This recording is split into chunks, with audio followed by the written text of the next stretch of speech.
सिंदखेडा तालुक्यातील परसामड येथे चोरट्यांनी 2 घरे फोडली, 2 तोळे सोन्यासह 90,000 रुपये लंपास। याबाबत अधिक वृत्त असे की सिंदखेडा तालुक्यातील परसामड येथील शेतकरी तुकाराम हिलाल पाटील या शेतकऱ्याच्या घरात चोरट्यांनी घराचे कुलूप तोडून घरात शिरकाव करून घरातील किरकोळ वस्तू लंपास केल्या, परंतु चोरट्यांना या ठिकाणी समाधान इतके चोरीतून न मिळाल्याने त्यांनी शेजारी असलेल्या शेतकरी शिवाजी दौलत कोडी यांच्याकडे आपला मार्ग वळवला।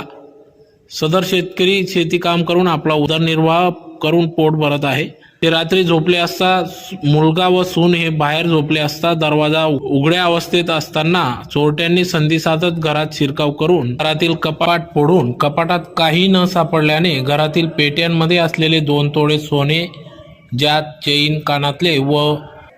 90